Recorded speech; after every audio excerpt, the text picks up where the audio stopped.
paano ipagpatuloy ang pag-contribute sa SSS? Unang-una, dapat alam niyo yung inyong SSS number. Kung hindi niyo pa po alam yung SSS number, madali lang po natin i-retrieve yan.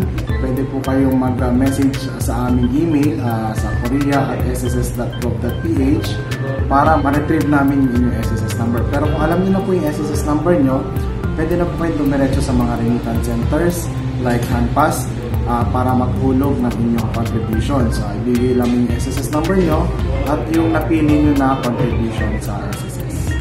Paano din ipagpatuloy ang mga hindi nabayarang loan? Sa loan naman po, meron po tayong condonation ngayon. Pero importante po, meron kayong SSS online account, yung my.sss online account para makapag-avail kayo ng condonation at para mabayaran nyo rin ang inyong mga loan.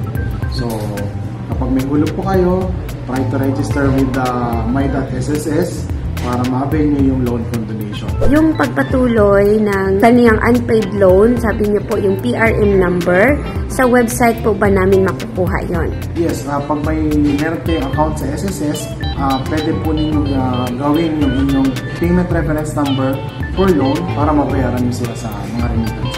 Sir, yung 36 months na contribution, tulad ng iba, ilang taon na, yung wala na daw visa at nais mag-contribute ulit. Yung SS number natin, hindi ba yun mapapalitan? So, yung SSS number po, lifetime number po yan. So, yung number nyo noon, yun pa rin pang gagamitin nyo ngayon kapag nagpatuloy kayo ng paghulog. And then, yung mga hulog nyo before ay nandun lamang yun. Ibibilang po yan sa pagko-compute ng inyong magiging retirement or any benefits in the future.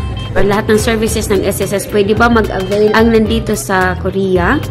Yes, since meron po ang SSS po ay online na, so pwede po tayong mag-register sa SSS, my.sss, para po lahat ng benefits natin, yung itong benefits ay online na po ang submission. Sir, ano po ang ating minimum amount na pwedeng i-contribute sa isang SSS member? Sa isang member po, pwede po maghulog from 1,120 pesos per month hanggang 4,200 pesos per month. So, mamili lang po kayo kung magkano gusto nyo ihulog para sa inyong magiging SSS. Paano naman yung contribution period pala po? Kasi marami pong hindi naintindihan kasi sa tulad ng ibang mga government services natin ay buo ang isang taon like January to December this year. So paano naman ang payment method ng SSS? You can choose kung ilang buwan yung gusto mong bayaran, kahit 1 month at 3 months, once a year, nasa sa inyo. Basta yung buong taon, yung January to December po, or January to September, ang deadline niya po is December 31, and then yung October to December po, ang deadline niya is January 31 the following year. So, next po yung pagbabayad niyo as a referral.